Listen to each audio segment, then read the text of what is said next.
The blacksmith's courage. Complete story.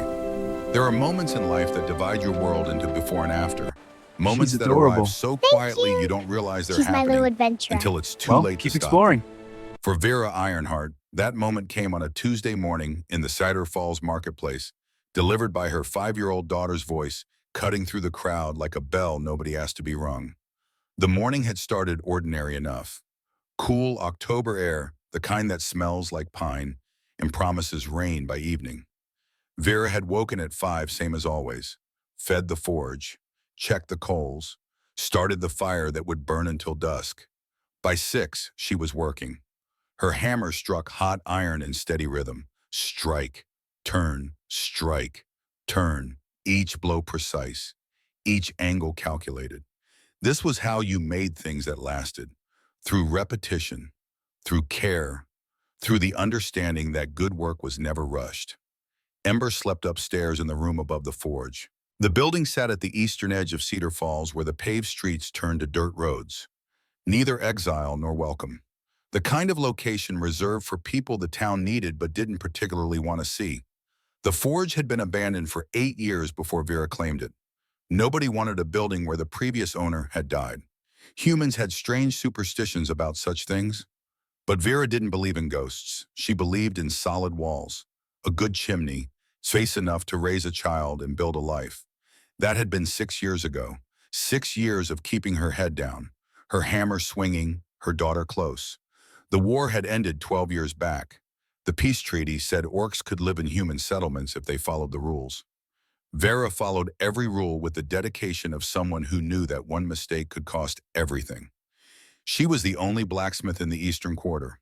People brought their broken tools, their bent hinges, their cracked wagon wheels. They paid fair prices.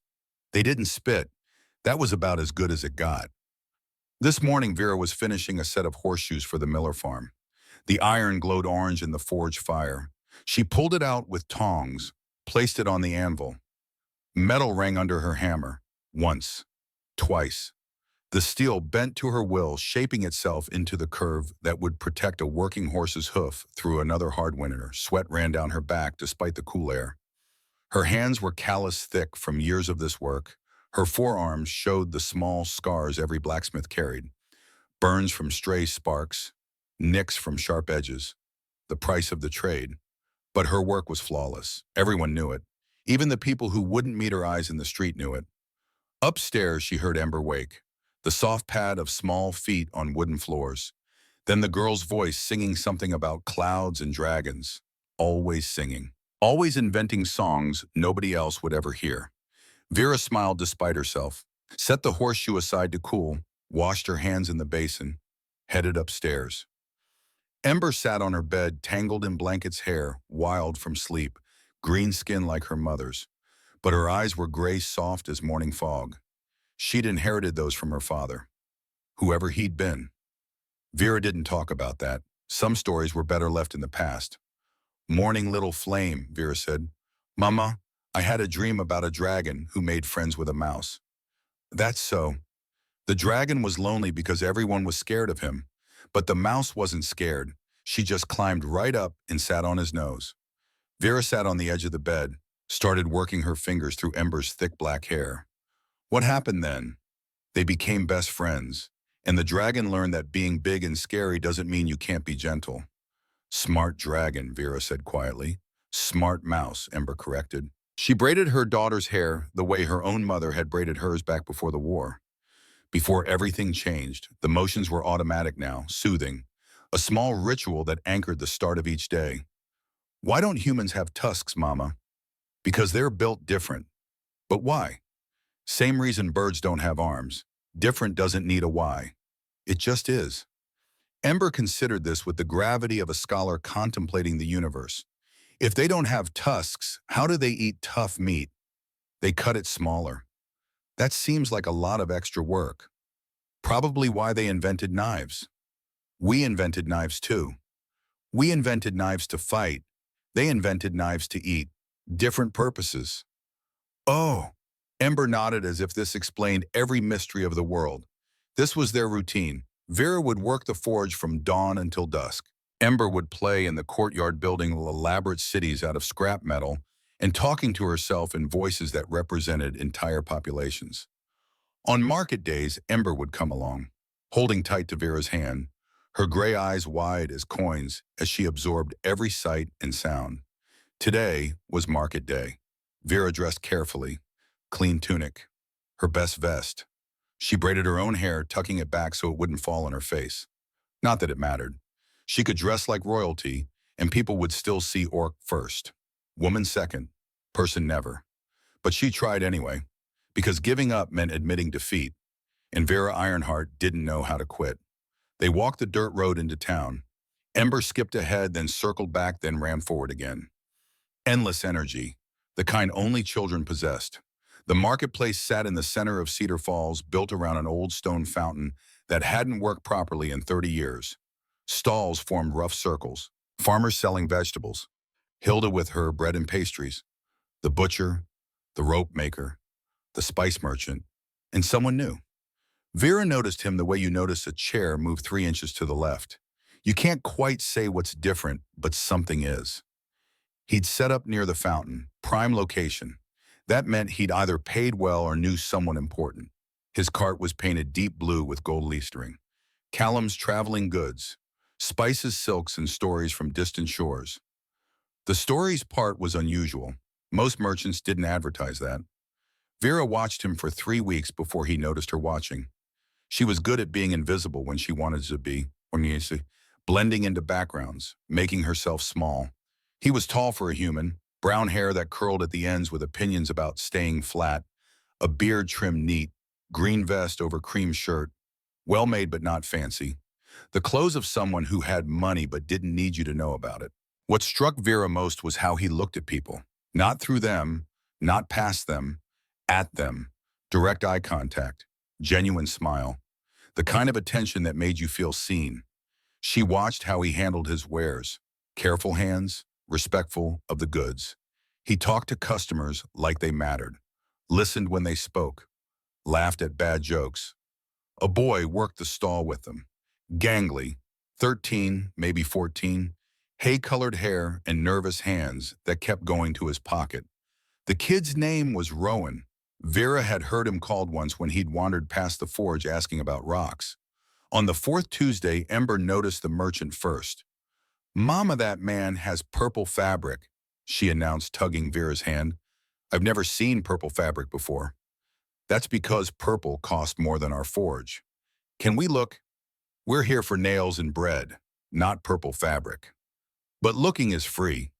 This was a trap, Vera knew it, but Ember had a way of making traps seem reasonable. Before Vera could construct a proper argument, they were standing in front of the merchant's stall. Up close, the fabrics were remarkable. Silks that shifted color depending on how the light hit them. Spices in small jars that smelled like places Vera had never been and probably never would be. Carved wooden boxes with tiny drawers that clicked shut with satisfying precision. "Good morning," the merchant said. His voice matched his eyes, warm, genuine. Then he looked down. "And who's this?" "I'm Ember," the girl announced before Vera could stop her. "I'm 5 and I live in the forge and I like purple." "Ember," Vera said quietly, "we should—" "5 is an excellent age," the merchant interrupted, still smiling at Ember. "Old enough to have opinions, young enough to change them. And purple is a very sophisticated choice." He pulled out a small square of purple silk, barely bigger than his palm. "This one's from the Eastern Kingdoms. They use a special snail to make the dye. Takes about 10,000 snails to make enough for one dress." Ember's eyes went wide. 10,000, give it or take. That's so many snails. "It really is. Makes you appreciate purple more, doesn't it? Knowing how many snails died for it." "Did they die on purpose?" "I don't think snails have strong feelings about purpose, but they definitely died." Ember giggled, the kind of delighted giggle that meant she'd just decided this human was fun. A knot formed in Vera's stomach. "We should go," she said, firmer this time. The merchant looked up, really looked, met her eyes with that same direct attention he gave everyone else. Vera braced herself for the moment when his expression would change. When he noticed the green skin, the slightly pointed ears, the small tusks visible when she spoke, when friendliness would frost over into politeness. Or worse, barely concealed discomfort. The moment never came. "I'm Callum," he said, extending a hand. "Just set up shop last month. Still learning who's who around here." Vera stared at the hand. Humans didn't usually offer to shake hands with orcs. Physical contact was complicated. Politically acceptable, but socially suspect. She took it. His grip was firm, warm, lasted exactly 2 seconds before releasing.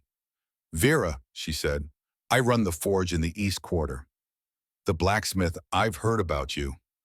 Rowan says you're the only one in town who can properly balance an axe head. Rowan's the boy with the collection. Rocks, acorns, interesting buttons, bits of string he finds significant." "Yes, that's Rowan. He brought me a broken knife 3 weeks ago, asked if I could fix it, and also if I thought rocks had feelings." Callum laughed, a genuine belly laugh that made Ember laugh too. "What did you tell him?" "That I could fix the knife. The rocks would have to speak for themselves." Diplomatic. I appreciate that in a blacksmith. There was a pause, not an awkward one, just a pause. The kind where both people are deciding if this conversation ends here or continues. Ember decided for them. "Can I touch the purple?" she asked. "Ember," Vera started. "Of course," Callum said, holding out the silk square. "Careful, though, it's delicate."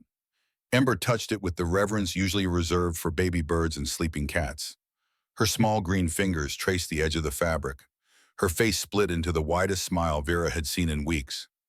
"It's soft like clouds," Ember whispered. "I've never touched a cloud," Callum said seriously. "But I'll take your word for it. Mama feel it." "Ember, we need to please," Vera sighed. Picked up the silk. It was son possibly swapping like touching water if water could be held. "Beautiful work," she said. Because it was, and lying wouldn't change that. "Thank you, though I can't take credit. I just transport it. The real artists are the weavers." Callum paused.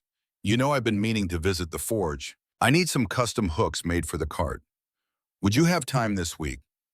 This was the moment where things could have gone differently, where Vera could have said she was busy, that she didn't take custom orders, any of a dozen polite deflections that would have kept the wall exactly where it was. Instead, she said Thursday afternoon, after the heat of the day breaks. "Perfect. I'll see you then." They left. Ember skipped the whole way home humming a song about purple snails. Vera said nothing, but her chest felt lighter. Something between dread and possibility, the faintest echo of it. Thursday came. Callum arrived exactly when he said he would, which was notable. Humans in Vera's experience operated on flexible definitions of time. He brought Rowan with him. The boy carried a leather satchel that clinked with every step. 6 hooks, Callum explained, showing Vera a rough sketch. "Need them to hold about 20 pounds each. The cart's heavier than it looks. Iron or steel?" "Which is stronger?" "Steel, but costs more." "Steel, then. This cart's my livelihood. Worth doing right." Vera nodded, quoted him a price that was fair but not discounted. He agreed without haggling. They shook on it. Done. Except it wasn't, because Callum didn't leave. Instead, he stood in the doorway of the forge, watching Vera work with the kind of fascination usually reserved for street magicians or exotic animals. "You can sit," Vera said after 10 minutes of feeling his eyes on her. "There's a bench." "I don't want to intrude." "You're already intruding. Sitting won't make it worse." He sat. Rowan sat next to him, pulling out a rock to examine while casting curious glances at Ember.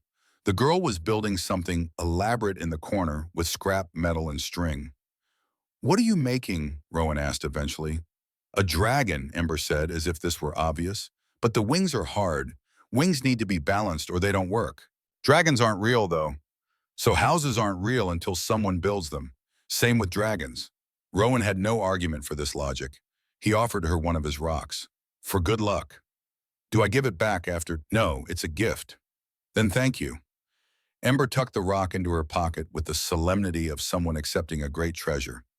Callum watched this exchange with the faintest smile. "You're raising a philosopher," he said. "I'm raising someone who asks too many questions," Vera corrected. "Steel bent under precise blows." Best kind of person to raise, says the man who doesn't have to answer them. Fair point. They lapsed into comfortable silence, the kind that doesn't need filling. Vera worked. Callum watched. Rowan and Ember negotiated the terms of dragon construction in the corner. The forge fire roared, metal glowed and bent. Sparks flew in brief arcs before dying on the stone floor. Vera's hands moved with practiced certainty, measuring angles by eye, testing weight by feel. This was knowledge that lived in muscle memory, in calluses, in scars. "Can I ask you something?" Callum said eventually. Vera's hand stilled. Here it came. The question, the real reason he'd stayed, the curiosity that everyone had but most people were too polite or too afraid to voice. "You can ask," she said carefully. "Can't promise I'll answer." "Why blacksmithing?" Not the question she'd expected. "Why does anyone do anything? I'm good at it. It pays." "But how'd you learn blacksmithing isn't exactly something you pick up casually?" Vera considered not answering. But something about Callum's tone, genuine interest, without the weight of judgment, made her relent. "My father was a weaponsmith. Learned from him before." She paused. "Before the war." "He teach Ember too. He's dead." "I'm sorry. You didn't kill Tim." "Doesn't mean I can't be sorry." Vera looked at him then, really looked, searching for the catch, the angle, the hidden disdain. She found none of it, just a man who seemed to actually mean what he said. "Your turn," she said. "Why traveling merchant?" "Because staying still makes me restless. Because I like seeing places most people only hear about. Because my wife always wanted to travel, and when she died, I figured I'd travel enough for both of us. That's 3 reasons. I'm an overachiever. How long ago? 3 years. Fever took her in winter. Quick, 1 week she was fine. Next week she was gone." He said it matter-of-factly, the way people talk about old pain that they've made peace with. "No children, just me and Rowan now. He's not yours. Not by blood. Found him about a year ago living rough in the market at Thornhaven. Parents died in a fire. No family willing to take him. So I did. That was kind. That was practical. I needed help with the cart. He needed food and a place to sleep. Trade worked for both of us." But the way he watched Rowan with the protective attention of someone who'd carved out space in their life that had previously been empty said it was more than a trade. The hooks took 2 weeks to complete. Callum visited 4 times during those 2 weeks, always finding some reason to check on progress, always staying longer than necessary. They talked about metalwork and merchant routes, about the war neither of them wanted to fight, about the careful dance of living in a world that was technically at peace, but practically still divided. On the 4th visit, Callum brought sweet rolls from Hilda's stall. "For you and Ember," he said. "Figured you probably skipped lunch when you were working." He was right. She did. They ate together in the courtyard, Ember chattering about dragon aerodynamics, Rowan listening with the intensity of someone taking mental notes. Callum and Vera sitting on opposite ends of the bench, eating in that easy silence that had somehow become their default. "Your daughter's amazing," Callum said quietly, watching Ember demonstrate wing angles with her hands. "She doesn't know enough to be scared yet," Vera replied. "Thinks everyone's a potential friend." "Is that such a bad thing?" "In this world, yes. Maybe she'll make a better world then." Vera wanted to say that was naive, that the world didn't change because children wished it did. That hope was a luxury people like her couldn't afford. Instead, she said nothing, because maybe, just maybe, there was a sliver of truth in what he said. When the hooks were finished, Callum paid in full and added extra. "What's this for?" Vera asked, looking at the extra coins. "Quality work deserves quality pay." "I quoted you fair. And I'm paying you better than fair. Take it or I'll leave it on the bench and you'll have to hunt me down to give it back." Vera took it. "You're a strange man, Callum Ashford." "I get that a lot." He loaded the hooks into his cart, testing each one with weight. "These are perfect, exactly what I needed. They're hooks, not complicated. Maybe, but they're hooks that won't break." "That's worth something." He paused, hand on the cart rail. "I'll be in town for another 3 months. If you ever need anything, supplies, materials, just someone to talk to, you know where to find me." It was an offer, not a demand. not an expectation, just an offer. I'll keep that in mind, Vera said. And she did. Over the next month, she found reasons to walk past Callum's stall, checking prices on this or that, asking about materials she might need in the future, bringing Ember to look at fabrics they couldn't afford but could appreciate. Callum never made it weird, never pushed, just greeted them with that same genuine warmth and treated conversations like they were the most natural thing in the world. Ember naturally noticed. "Mama, you smile different when we see Callum," she announced one evening while Vera tucked her into bed. "I do not." "You do, your mouth does the thing." "What thing?" "The happy thing, the same thing you do when you finish a really hard piece." "That's just my face." "Nuh-uh. That's your I like something face. I know all your faces." "You're 5. You don't know all my faces." "I know the important ones." Vera should have changed the subject, should have redirected, should have done anything except what she did, which was absolutely nothing, while her daughter studied her with those two knowing gray eyes. "Do you like Callum?" Ember asked. "He's a customer." "That's not what I asked." "Ember." "It's okay if you like him, Mama. He's nice. He brings us sweet rolls. And he lets me ask questions without getting annoyed. And he has good stories. And sleep," Vera interrupted. "You can list his qualities tomorrow." "So you do like him?" "I like sleep. Go to sleep." Ember giggled, burrowing into her blanket. "Okay, but I'm right." She was. Vera knew it too well, because somewhere between the hooks and the sweet rolls and the quiet conversations, Vera had stopped thinking of Callum as just the merchant in the market. He'd become Callum, the man who made Ember laugh, the man who asked questions because he actually wanted to know the answers, the man who looked at her like she was a person first and an orc second. It was dangerous. It was foolish. It was exactly the kind of thing that got people hurt, but it was also true. The thing about truth is it doesn't care about your plans. It doesn't wait for convenient timing or safe spaces. It just exists, getting heavier every day you try to carry it alone. For Vera, that weight became unbearable on a Tuesday morning in the marketplace. They'd gone for supplies. Flour, salt, nails, the boring necessities that couldn't wait. Ember was in high spirits because Hilda had given her a slightly burned roll before it went to waste.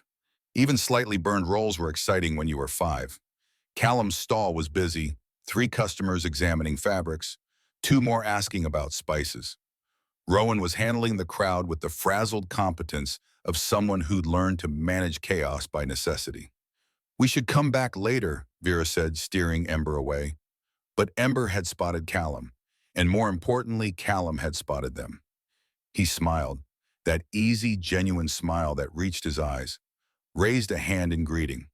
And Ember, with the complete and total lack of social awareness possessed only by children and very drunk people, waved back enthusiastically.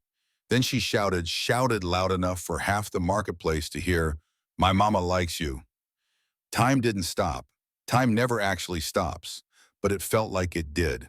Felt like every person in the market turned simultaneously. Felt like the air itself held its breath.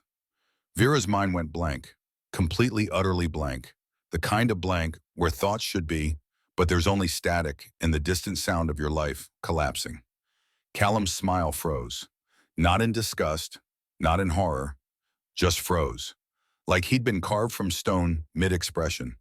The customers at his stall stopped examining fabrics. Hilda stopped muttering prayers. Garrick, the orc elder who'd been loading supplies into a cart near the fountain, went very still. Ember, oblivious to the crater she'd just created in her mother's life, kept waving. "She does. She smiles at you all funny, and she asks me about you, and she—" "Ember," Vera managed to choke out. "Stop talking." "But now," something in Vera's voice penetrated. Ember's mouth clicked shut. Her smile faltered. "Did I say something wrong?" she asked in a smaller voice. Vera couldn't answer because yes, Ember had said something catastrophically wrong. But also no, because it was true, and you couldn't punish a child for telling the truth. "We're leaving," Vera said. She took Ember's hand and walked. Fast. Faster than was probably wise. But stopping would mean facing the stairs. And she couldn't do that. Not now. Not yet. "Vera, wait." That was Callum's voice. Behind her. She didn't turn around. Vera, please. She walked faster. Ember stumbled, trying to keep up.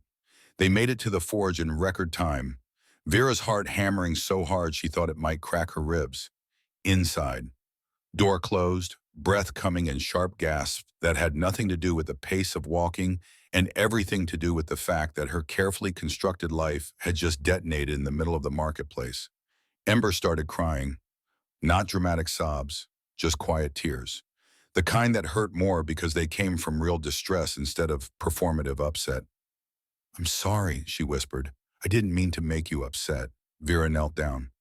Pulled Ember into a hug that was probably too tight, but she couldn't loosen it. I know.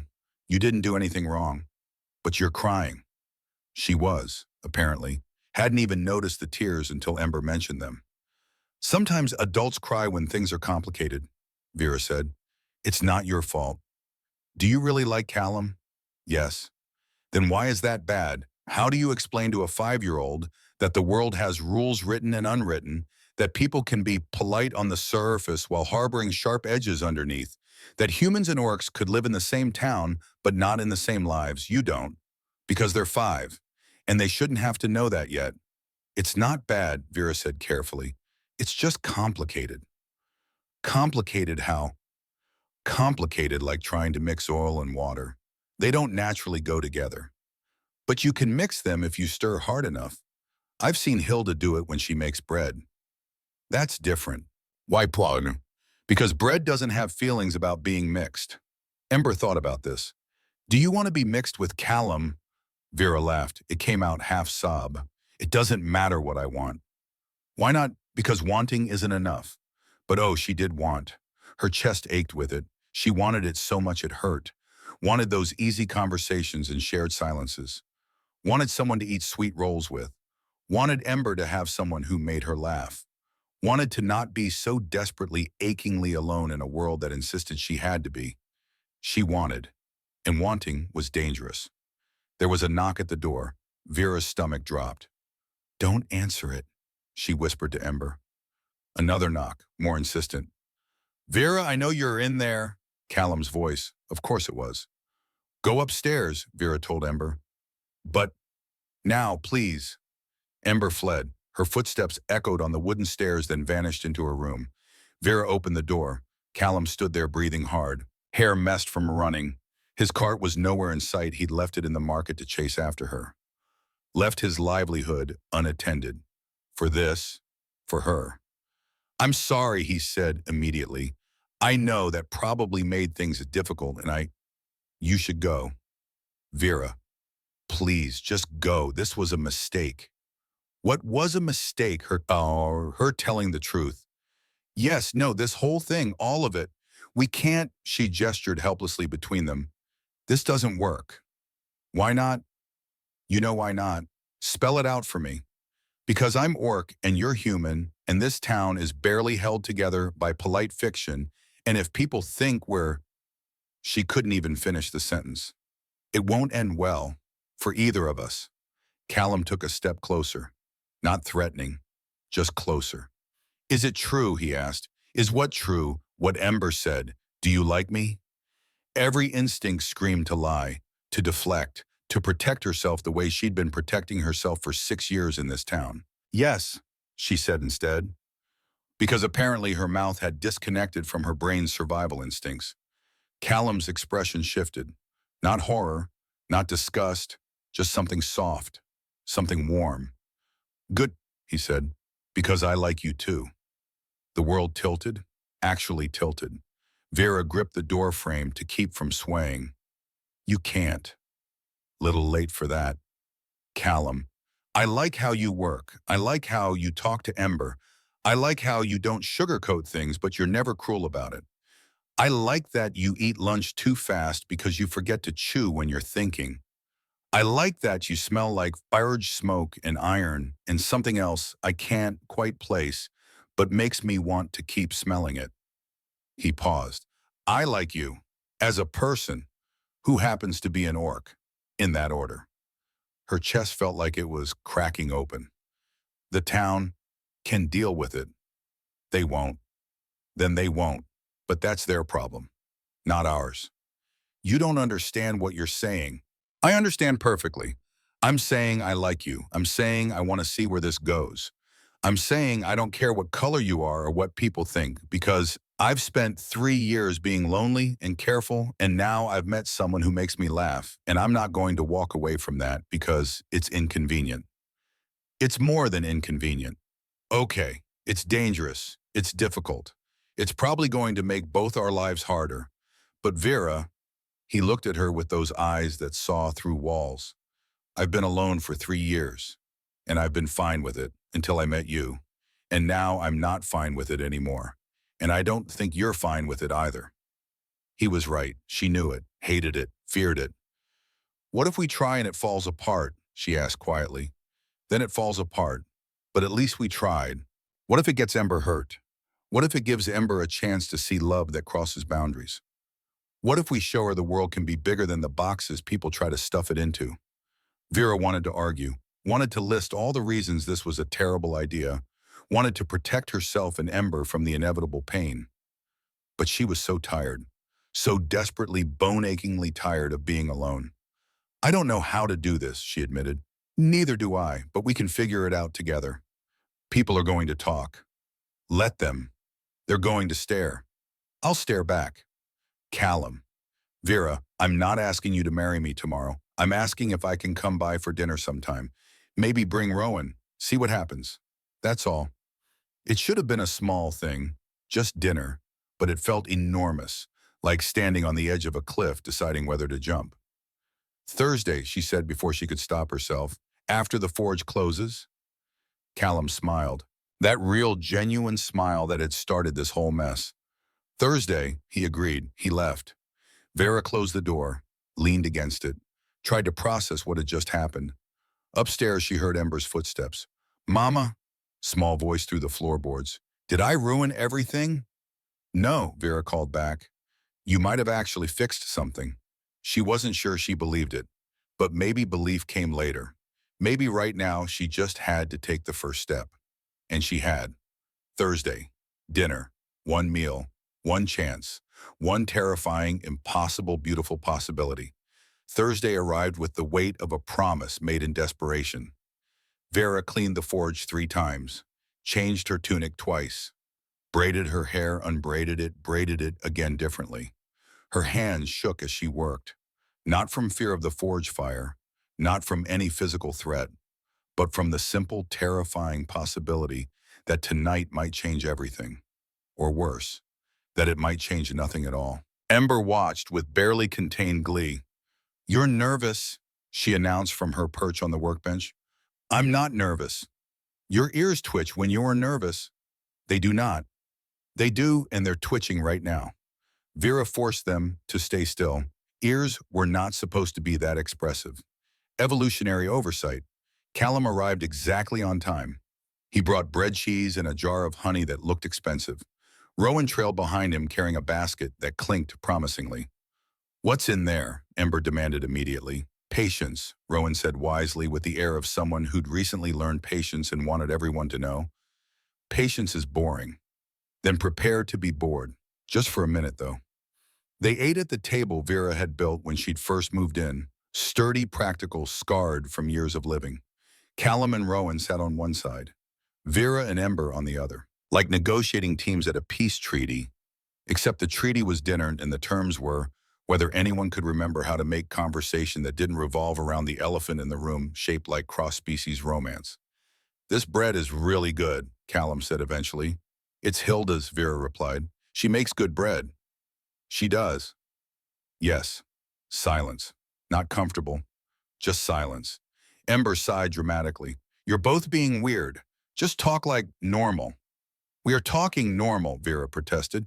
No, you're not. You're talking like when Garrick tries to talk to the tax collector. All stiff and careful. She turned to Rowan. Do you have any rocks with you? Rowan brightened immediately. 3 want to see, obviously. They retreated to the corner, blessed nonsense-free zone of children who hadn't yet learned that dinner parties required social navigation. Callum laughed quietly. She's got a point. I'm being weird. We're both being weird. And should we stop? Probably don't know how, though. Start with something easy. Tell me about the forge. When did you know you wanted to be a blacksmith? And just like that, the conversation found its footing. Vera talked about learning from her father, about the satisfaction of taking broken things and making them whole, about how metal was honest, it bent or it broke, but it never lied about what it could handle. Callum talked about traveling, about the year he spent in the southern kingdoms, where it never snowed and people ate fruit for breakfast, about finding Rowan and realizing loneliness wasn't noble, it was just lonely. They talked until the candles burned low, until Ember and Rowan had built an elaborate obstacle course for Rowan's rocks to navigate, until the awkwardness dissolved into something that felt dangerously close to easy. When Callum and Rowan left, he paused in the doorway. "Can we do this again?" he asked. "Yes," Vera said, not carefully, not cautiously, just yes. They did it again and again. Thursday dinners became routine. Callum would bring food, Vera would cook it into something resembling an actual meal. Rowan and Ember would build increasingly complex games in the corner. The town noticed? Of course the town noticed. Cedar Falls was too small for secrets and too bored for discretion. Hilda cornered Vera in the market the second week. "You know what you're doing?" the old baker asked. Her hands were white with flour, her eyes sharp as broken glass. "Making business decisions," Vera said flatly. "That's not business.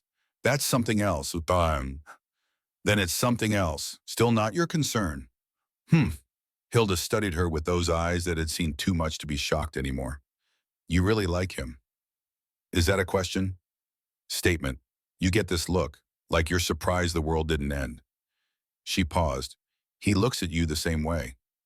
And you're saying this because I'm old and bitter, and I've watched too many people waste chances they'll never get back. War took my son. Fever took his wife. You think I don't know about losing things?" She shook her head. "If you've found something good in this mess of a world, hold on to it. Everyone else's opinions can go rot." It was the closest thing to a blessing Vera had ever received from a human in Cedar Falls. But Hilda was the exception. Most people weren't so generous. Conversations stopped when Vera walked past. Stares lasted too long. The polite fiction of tolerance began fraying at the edges like old rope under too much weight. Then Garrett came to the forge. He arrived on a Monday morning, early, before the sun had properly cleared the mountains. Vera was stoking the forge fire when his shadow fell across the doorway. Garrett was older than Vera by 20 years, gray threading through his black hair, scars mapping his face from a life spent surviving things that should have killed him. He was the only other orc who'd settled in Cedar Falls, the only one who understood what it meant to build a life in a place that would never fully want you. "We need to talk," he said. Vera didn't stop working. "So talk. You're making a mistake." "Which mistake would that be?" "I make several daily." "The human, the merchant." "His name is Callum." "I don't care what his name is. He's human. You're orc. Humans don't mix with orcs. They tolerate us. That's different from accepting on us." Vera finally looked up. "Maybe." "Not maybe. Definitely." Garrick stepped into the forge. His presence filled the space like smoke. "You think he'll stick around when things get hard? When his human friends start asking questions? When your daughter gets called names in the street because her mother chose a human? Ember already gets called names. This will make it worse. Or it'll make it better. Give her a different future to believe in." "You're being naive." "I'm being hopeful. That's different. Hope's a luxury. We can't afford luxuries." Vera set down her hammer, turned to face him fully. "Then maybe we've been poor too long." Garrick's jaw tightened. "I came here as a friend. To warn you. The community, our community, they're talking. They think you're choosing them over us." "I'm not choosing anyone over anyone. I'm just choosing to be happy for once in 6 years." "At what cost?" "I don't know yet, but I'm tired of being afraid to find out." Garrick stared at her for a long moment. Then he turned and walked away without another word. But the weight of his concern stayed. The weight of everyone's concern stayed. And then the real problems began. Johnson's Hardware had been Vera's biggest client for 4 years. They bought tools, hinges, brackets, anything metal that needed making. It was steady work, reliable income, the foundation that kept the forge profitable. Samuel Johnson came to the forge on a Wednesday, hat in hand, eyes not quite meeting hers. "I'm sorry, Vera," he said, "but I can't keep doing business with you." The words hit like a hammer blow. "Why not?" "People are talking about you and that merchant. My wife says if I keep buying from you, we'll lose customers. She says people won't shop at a store that supports—" He trailed off. Couldn't even finish the sentence. "Supports what? An orc who does good work. You know what I mean. Say it. If you're going to win my livelihood, at least have the courage to say why." Johnson's face reddened. "I'm sorry, I really am, but I have a family to think about." "So do I." He left, took his business elsewhere, took 40% of Vera's income with him. That night, Vera sat at her work table with the ledger open. Numbers that didn't add up anymore. Expenses that wouldn't stop. A forge that suddenly looked like it might not survive the winter. Ember was asleep upstairs. The forge fire had burned down to coals. The building was quiet except for the sound of Vera's own breathing and the scratch of her pen as she tried to make the numbers work through sheer force of will. They didn't work, no matter how she arranged them. Callum found her there at midnight. He'd knocked, but she hadn't heard. Finally let himself in when she didn't answer. "Vera," she looked up, realized her face was wet. When had she started crying? What happened? He crossed to her in 3 strides. "Johnson canceled his contract." "Why what?" "Because of us, because people are talking and he's afraid of losing business." Callum's face darkened. "How much did you lose?" "Enough that I might not make it through winter." "I can help. I have money saved." "No." The word came out sharper than she meant. "No, I built this with my hands. I'll save it the same way." "Vera, I don't need charity. I need work. I need to be so good that people can't afford not to hire me." She stood up, paced, energy crackling through her like lightning. "I'll take smaller jobs, work longer hours. I'll make pieces so perfect they can't be ignored. You'll work yourself to death. Then I'll die doing what I love instead of giving up." She meant it, every word. For the next 3 weeks, Vera worked 18-hour days, took every commission she could find no matter how small, fixed broken tools, repaired wagon wheels, made hinges for a penny profit. But she also made something else. Late at night after Ember was asleep, Vera worked on her masterpiece. A gate, 10 feet tall, wrought iron twisted into patterns that told a story.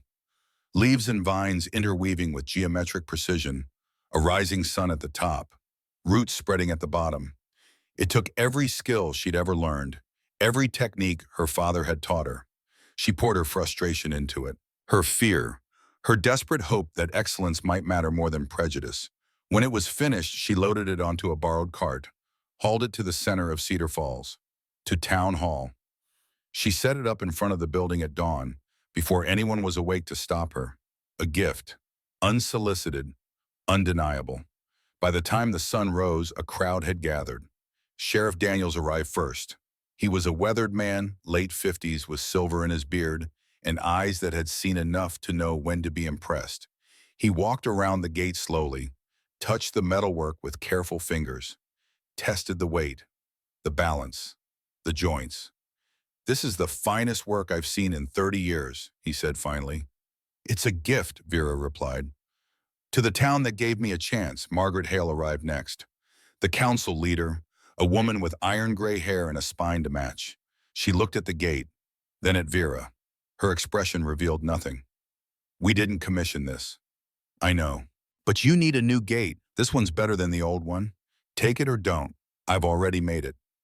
Other people gathered, murmuring, some admiring, some resentful that they had to admit an orc had created something beautiful. The gate stood there for 3 days while the council debated. Finally, they voted to install it. Not unanimously, but enough. Vera had bought herself time. Respect through competence. It wasn't acceptance, but it was a foothold. Then the rock came through her window. It happened on a Tuesday night. Vera and Ember were eating dinner when glass exploded inward. The rock landed on the table between them, a note tied around it with rough twine. Ember screamed. Vera grabbed her, pulling her away from the broken glass. The girl's hand was bleeding, a small cut from a flying shard. Vera's vision went red. The note said, "Orc lover, leave or we'll make you." She bandaged Ember's hand, put her to bed. Told her everything would be okay even though she wasn't sure it would be. Then she went hunting. It didn't take long to figure out who'd done it. Cedar Falls was small. People talked. Within an hour, 3 different people had mentioned Thomas Beck, a young man early 20s who'd been vocal about orcs not belonging. Vera found him at his workshop on the edge of town. He worked leather, made saddles and harnesses. Good work from what she'd heard. He looked up when she walked in. Surprise flickered across his face, then defiance. "What do you want? You threw a rock through my window. Don't know what you're talking about. My daughter was cut. She's 5 years old. You hurt a child because you don't like who her mother spends time with." Thomas stood up. He was taller than Vera, broader, but she'd survived a war. She'd buried her father. She'd built a life from nothing. She didn't scare easy. "You don't belong here," he said. "You and that human acting like it's normal. It's not normal. It's disgusting." "You know what's disgusting? Attacking a child. You want to come after me? Fine. But you leave Ember out of this." "Or what?" Vera stepped closer, close enough that he could see the scars on her hands, the calluses, the evidence of a life spent working metal and fire. "Or you'll find out what happens when you threaten what I love. You threw a rock. I build things that last. Who do you think is stronger?" A flicker of uncertainty crossed his face. "This isn't over," he muttered. "Yes, it is. Because if you come near my home or my daughter again, I won't call the sheriff. I'll handle it myself, and trust me, you don't want that." She left, went home, boarded up the broken window. Callum arrived an hour later. He'd heard what happened. The whole town had heard. He wanted to go confront Thomas himself. Vera stopped him. "I already did." Did he confess? Didn't have to. He knew I knew. "That's enough, Vera. I don't need you to fight my battles. I need you to be here when they're over." He understood, or at least he tried to, but the attacks didn't stop. They just got more sophisticated. 2 weeks later, Vera received a summons to appear before the town council. Official letterhead, formal language. The kind of notice that meant real trouble. She went alone, told Callum to stay with Ember. This was hers to handle. The council met in the town hall, the same building that now bore her gate. 6 council members sat in a semicircle. Margaret Hale in the center. "Miss Ironheart," Hale began, "we've received complaints about inappropriate relationships." "Inappropriate how?" "You're an orc, living among humans. Under the terms of the peace treaty, those terms include respecting community standards. I pay my taxes, I follow your laws, I contribute to this community. What standard am I violating?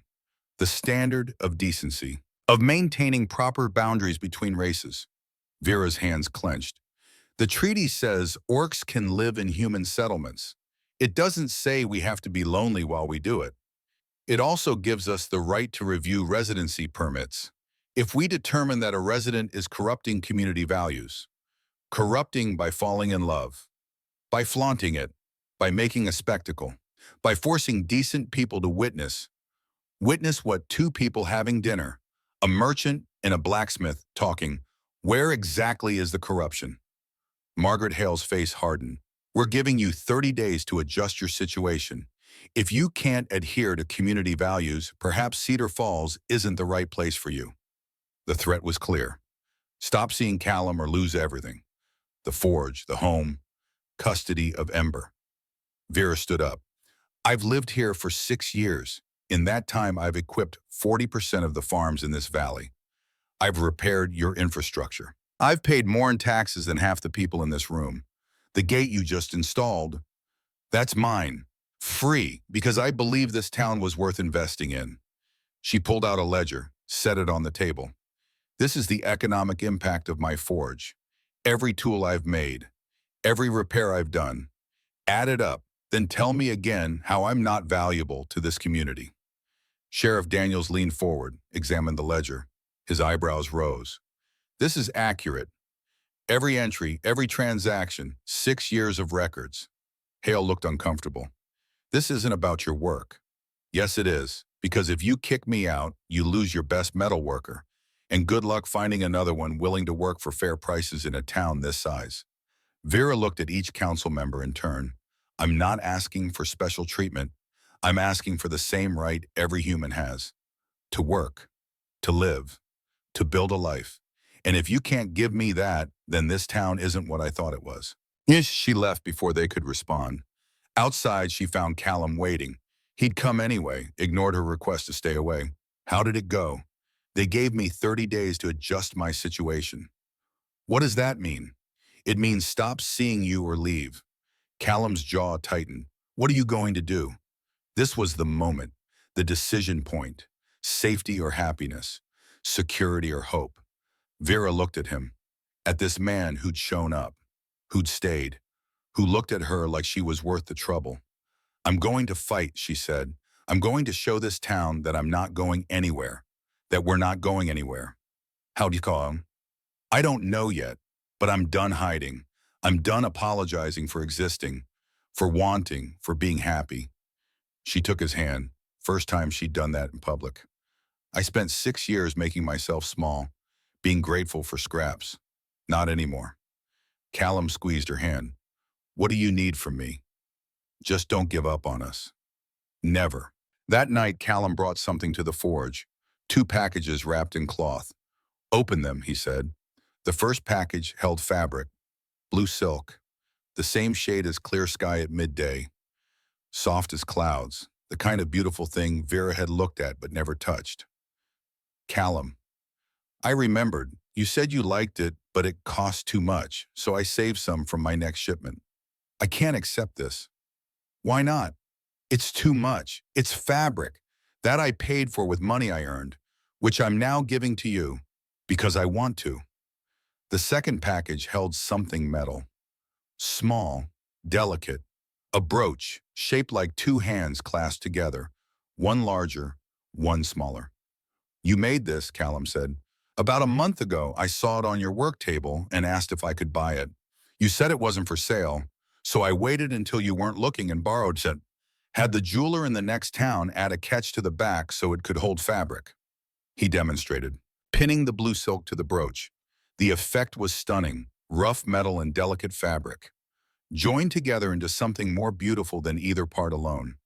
I wanted to give you something that showed, he paused, that showed what this could be. Different things working together, making something new. Vera couldn't speak. Her throat had closed completely. Mama, Ember's voice from the stairs. Are you okay? Vera tried, couldn't. Callum looked worried. I'm sorry, I didn't mean to upset. I'm not upset, her voice cracked. I'm crying because this is the kindest thing anyone's ever given me, and I don't know what to do with kindness. The words came out in a rush. I've spent 6 years here being tolerated, being the orc who fixes things, being good enough to take coin from, but not good enough to eat with. And you show up and you act like I'm just a person, like being orc is just one thing about me instead of the only thing. And I don't know how to accept that someone could actually see me and not just what I am. Callum reached across the space between them, took her hand, the rough, calloused hand that smelled of forged smoke and iron, held it like it was something precious. I see you, he said quietly. Vera, blacksmith, mother, person who eats too fast and works too hard and laughs like she's surprised the sound came out. I see you, all of you, and what I see is someone I want to keep seeing. The town can learn to deal with it because I'm not walking away. Not from you, not from Ember, not from this. Vera looked down at the brooch in her hand, 2 hands clasped together, different but joined. I'm going to fight, she said again. Stronger this time. Tomorrow I'm going to show them I'm not afraid anymore. What are you going to do? I'm going to stop hiding. I'm going to work with the forge doors open. I'm going to walk through town with my head up. I'm going to show them that competence matters more than comfort, that I earned my place here. She pinned the brooch to her tunic, right over her heart. And I'm going to do it wearing this, so everyone knows exactly where I stand. Callum smiled, not with relief, not with victory, but with something that looked like pride. Then I'll stand with you. They'll come after you too.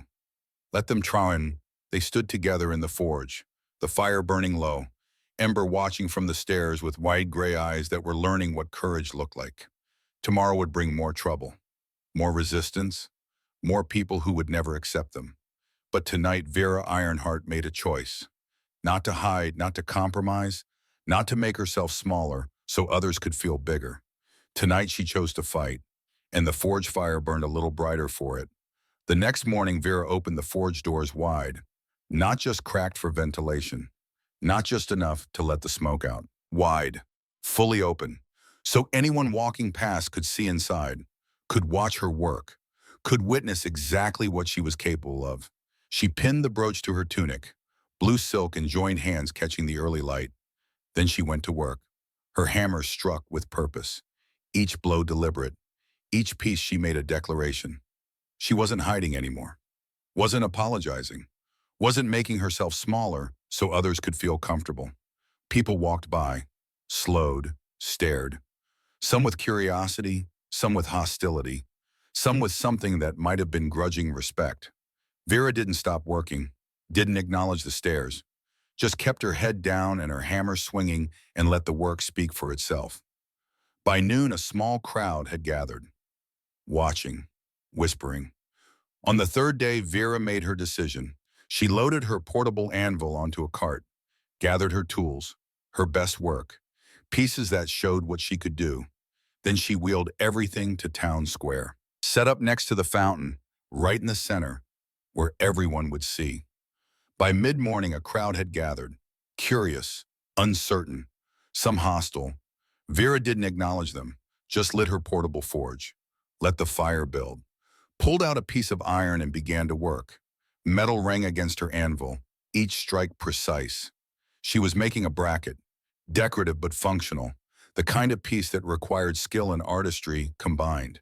People watched, some grudgingly impressed, others resentful that they had to admit an orc knew her craft. "Why are you doing this?" someone called out. Vera finished the strike, examined the metal, plunged it into water. The hiss filled the square. "Because I want you to see what I do," she said. Not loud, not aggressive, just matter of fact. "I want you to watch me work, to understand that this," she gestured to the bracket perfect in its curves, "is what I bring to Cedar Falls." She pulled the metal out, began shaping again. "I've been here 6 years. I've followed every rule, paid every tax, made myself small so you'd be comfortable." Her hammer struck true. "I'm done with that. Strike, turn, strike. I'm Vera Ironheart. I'm an orc. I'm a blacksmith. I'm a mother. I'm in love." She looked up then, met eyes around the circle. "And I'm staying." Silence. Then Sheriff Daniel stepped forward, examined the bracket she'd made. "Finest work in the valley," he said loud enough for everyone to hear. Not everyone agreed. Some people turned away, muttered, left, but others stayed, watched her finish. Some even nodded respect when she was done. It wasn't acceptance, but it was acknowledgement, and that was a start. Ember had watched from the edge of the crowd. Now she ran forward, helped Vera pack the tools. "That was brave, Mama." "That was necessary," Vera corrected. "There's a difference." But Callum, standing near the fountain, smiled in a way that said he understood. This had been the moment. The line drawn, the declaration made. Vera Ironheart wasn't hiding anymore. The 30 days passed slowly, each day marked by small victories and smaller defeats. A new client here, a cold shoulder there, progress measured in inches. Callum stood by her through all of it, not fighting her battles, just being present. His cart became a fixture outside the forge, his presence a statement that he wasn't going anywhere. On the 28th day, Vera received a summons to appear before the town council again. She went. Same room, same semicircle of faces, but this time Sheriff Daniel sat in the audience. So did Hilda. So did 3 other business owners who'd worked with Bertha Vera over the years. Margaret Hale looked less certain than before. "Miss Ironheart," she began, "we've reviewed your situation. And the council has voted on your residency status." Vera's heart hammered. Everything balanced on this moment. 6 years of work, Ember's future, the life they'd built. The vote was 6-3 in favor of maintaining your residency. Relief crashed through Vera like a wave. Not unanimous, but enough. "However," Hale continued, her voice tight, "this decision comes with the understanding that you will continue to contribute to this community in meaningful ways. I've never done anything else. Then we have no further issues. It wasn't acceptance. It wasn't approval, but it was permission to stay, to exist, to build. Vera stood. Thank you. She meant it, even though it shouldn't require gratitude to simply live, even though it burned that she had to earn what others received by birth. She meant it. Outside, Callum was waiting. He searched her face. 6-3, she said. He exhaled. You're staying. I'm staying. Then we can talk about the future now. What future? Ours, yours and mine, and Ember's and Rowan's. The one where we stop fighting just to exist and start building something that lasts. Vera looked at him, at this man who'd stood beside her through every attack, every threat, every moment when giving up would have been easier. What are you saying? I'm saying I want to wake up next to you every morning. I'm saying I want to teach Ember about the world and learn from her in return. I'm saying I want to build a life that's bigger than what either of us could make alone. He took her hand. I'm saying, marry me, Vera Ironheart. Let me be part of what you're building here. The proposal wasn't elaborate. No grand gesture, no audience, just two people standing outside a government building asking each other to be brave enough to build something together. You're insane, Vera said. Is that a no? It's so you understand what you're asking. I'm asking you to be my wife, to let me be Ember's father, to build a life that's probably going to be harder than if we'd chosen safer options. But I don't want safe, I want you. The town just gave us permission to stay. That's their answer. Now I need yours. Vera looked at the brooch pinned over her heart, two hands clasped together, different but joined, strong because of it. Yes, she said, let's be foolish properly. They married in the spring, small ceremony, intimate, just the people who mattered, the ones who'd stood by them or come around eventually. Hilda attended grumbling about wasting a perfectly good morning, but bringing bread that could have fed an army. Sheriff Daniels came standing quiet in the back, but present. A statement. Garrick showed up, late, stood in the doorway with his arms crossed and his expression carefully neutral. But he was there, and that mattered. Rowan stood as Callum's witness, nervous hands going to his pocket where he kept his favorite rock. Ember held the rings, wore purple, practically vibrated with excitement. They held the ceremony at the forge, the place Vera had built, the foundation of everything that came after. The vows were simple, honest, not about eternal romance or perfect love, about choosing each other every day, about building something strong enough to weather the storms that would come. I don't need you to save me, Vera said, her voice steady.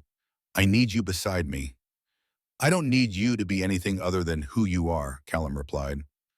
I just need you to let me love all of it. When they kissed, Ember cheered loud enough to wake the dead. You're both my parents now, she announced to anyone within earshot. Callum knelt down, eye level with the girl who'd started all of this with 3 shouted words in a marketplace. Is that okay with you? Obviously, your family have been for a while. We're just making it official. From the mouth of a 5-year-old, perfect clarity. The reception was small, bread and cheese and honey. Rowan taught Ember a card trick. Garrick approached Vera, handed her a carved wooden toy. For the girl, he said gruffly, you proved me wrong. That takes guts. You doubted me. I doubted everyone, still do mostly, but you made me wrong. I respect that. It wasn't friendship, but it was respect. Sometimes that mattered more. Life settled into a new rhythm. Callum moved into the forge. They expanded the living quarters, made space for 4 instead of 2. Vera worked, Callum traveled. They built a life that balanced independence with partnership. Neither one swallowed by the other. Both stronger for the joining. 14 months after the wedding, Vera gave birth to a son. The labor was hard, longer than with Ember, but when it was done, she held a baby boy with green skin and brown eyes. Half orc, half human, completely theirs. They named him Ashton, for the ash of the forge fire, for new things born from heat and pressure. Ember was 7 now, old enough to help, to hold her baby brother with careful hands and sing him songs about dragons and mice. Rowan, 17 and nearly grown, carved a cradle. Spent 3 weeks getting it perfect. Presented it like a knight presenting a sword. The town's reaction was mixed. Some families visited with gifts. small acknowledgments. Others stayed away, drew their boundaries clearer.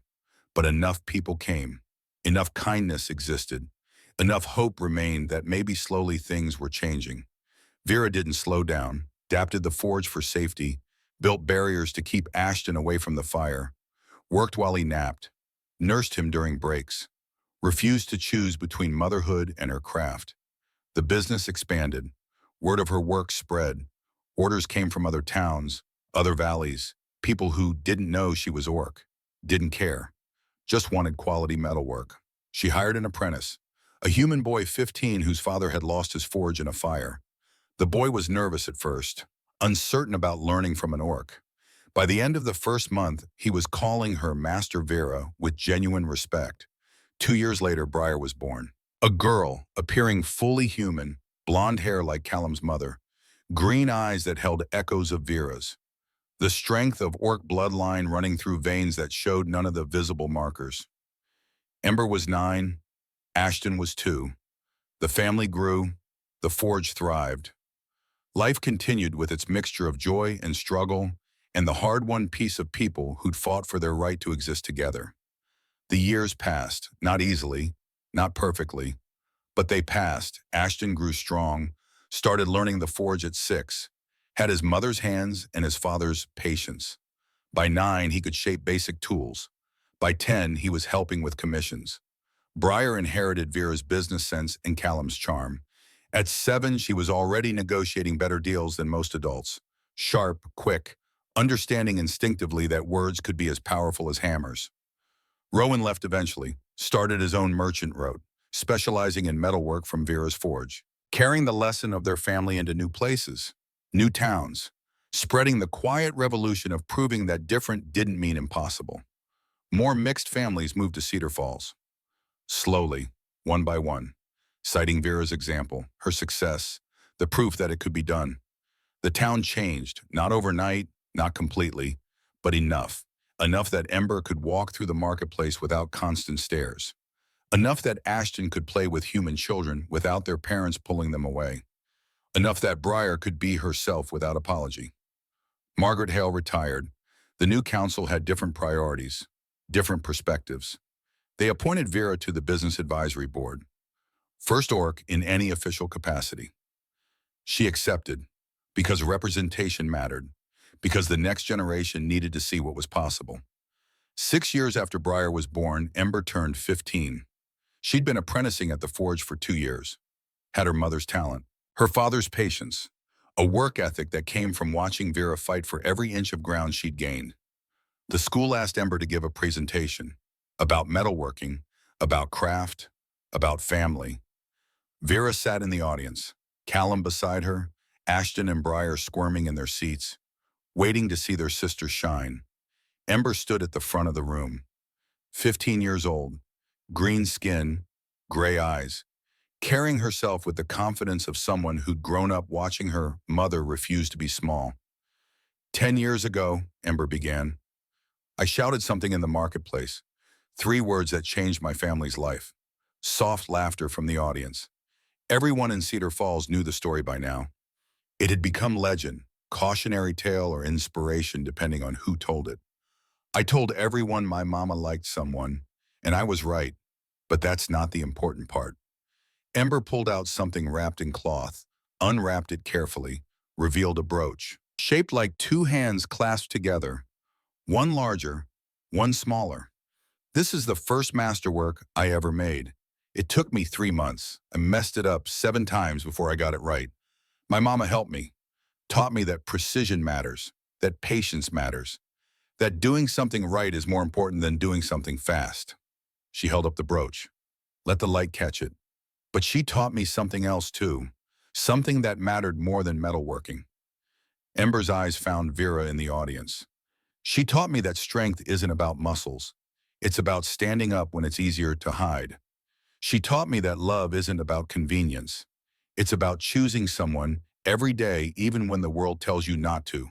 She taught me that different isn't weakness. It's power waiting to be forged. The room was completely silent. My mama is the strongest person I know, not because she survived a war, not because she built a forge from nothing, but because she chose to be happy in a world that tried to make her feel guilty for wanting. Ember's voice caught. She stood up, and because she did, I never had to hide. Vera was crying, didn't try to stop it. Let the tears fall while her daughter spoke truth to a room full of people who'd once whispered about them in markets. So when people ask me what I learned from my mama, I don't talk about metalworking. I talk about courage, about building things that last, about refusing to let fear make you small. Ember held up the brooch one more time. This represents two different things joined together, making something stronger than either part alone. That's not just metalwork. That's family. That's love. That's what my mama gave me. She sat down. The room erupted in applause. Afterward, Ember found Vera outside the school, threw her arms around her mother and held on tight. "Did I do okay?" she asked. "You did more than okay. You told our story better than I ever could. It's a good story, but it's our story. That makes it the best one." They walked home together, mother and daughter, past the marketplace where it all started, past Callum's old stall location, past the faces that had once been hostile and were now mostly neutral and sometimes even kind. Back to the forge, where Ashton was practicing hammer strikes under Callum's supervision, where Briar was organizing the ledgers with terrifying efficiency for a 7-year-old, where home was. That evening, Vera stood in the doorway watching her family, Callum helping Ashton with his grip, Ember showing Briar how to sketch patterns, the forge fire burning steady. 10 years ago, she'd been terrified of being seen, of wanting, of hoping.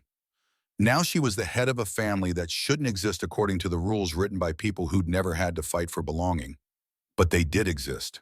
They thrived. And every day they proved that the impossible was just the unlived. Callum found her standing there, put his arm around her shoulders. "You okay?" Just thinking about that first day in the marketplace, when Ember shouted. She had no chill at 5, still doesn't at 15. No, but she was right. "I did like you. I do like you." Vera leaned into him. "I love you. I love you too." Still pow. Always.